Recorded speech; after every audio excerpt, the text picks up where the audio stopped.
في عالم الجريمة في مجرمين بيقتلوا ومجرمين بيسرقوا، لكن في نوع نادر جدا بيقرر يلعب لعبة نفسية مع الشرطة يخليهم هم نفسهم ضحايا الخوف والقلق.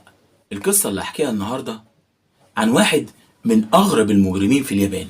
مجرم كان بيبعت للشرطة ضوافر مقصوصة من جسمه مع رسالة تهديد.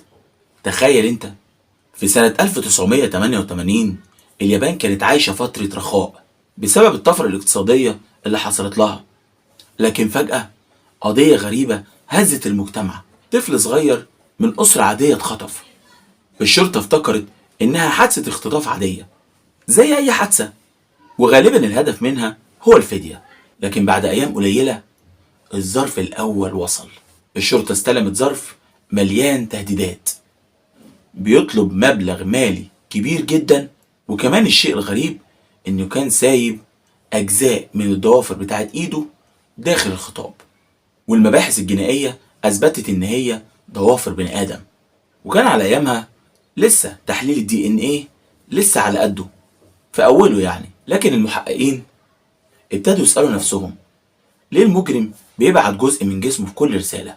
هل بيحاول إن هو يقول إن أنا واثق من نفسي ومش هتعرفوا تمسكوني، ولا بيحاول يلعب لعبة نفسية معانا؟ لكن الموضوع ما وقفش عند كده. الرسائل ابتدت تتكرر وبنفس الطريقة وبنفس الضوافر اللي كانت موجودة في كل رسالة، ومرة تبقى من الإيد ومرة تبقى من الرجل. الشرطة ابتدت ترتبك، مش عشان الظواهر المرعبة اللي بتحصل دي، لكن عشان كان المجرم بيلعب بعقولهم كلهم. وطبعا زي ما قلت لكم ان تحليل الدي ان ايه كان لسه على قده، فالموضوع بالنسبة لهم لسه صعب شوية عشان يعرفوا مين الشخص ده. وكانت دايما الرسائل مليانة تحديات، بيقول لهم لو انتوا جدعين هاتوني وانا اقوى منكم. تخيل كده ان انت محقق بتفتح ظرف تلاقي جواه ضوافر. الفكره ذات نفسها تخلي اعصابك تنهار، لان انت مش عارف تحل الموضوع بالنسبه لهم كان صعب جدا. والشرطه ساعتها ابتدت تخاف ان هو ميبقاش مجرم عادي، وانها تبقى سلسله جرائم متكرره. والجريمه دي كانت حديث اليابان في الصحف والجرايد، والرسائل الغريبه اللي كانت بتتبعت اللي كلها تهديدات. ولكن الشرطه ما نشرتش عن موضوع الضوافر اللي كانت بتلاقيها جوه الظروف عشان ما تثيرش الرعب ما بين الاهالي في اليابان. ولكن للاسف الاخبار اتسربت، والناس عرفت موضوع الضوافر اللي بتتباع في الظرف، والناس فعلا خافت ان هو يكون قاتل متسلسل جديد. والشرطة قررت ان هي تعمل كمين بمساعدة اهالي الطفل، عن طريق ان هم يودوا الفدية للمجرم وهناك يقدروا يمسكوه. ولكن كان هو اذكى منهم وكان بيراقب الشرطة ومعرفوش يوصلوا له. والغريب في الموضوع ان بعد ما الكمين خلص ومعرفوش يمسكوه، رسالة وصلت تاني للشرطة وفيها برضو ضوافر، وكأنه بيقول لهم ان انتوا معرفتوش تمسكوني وانا مسابقكم خطوة.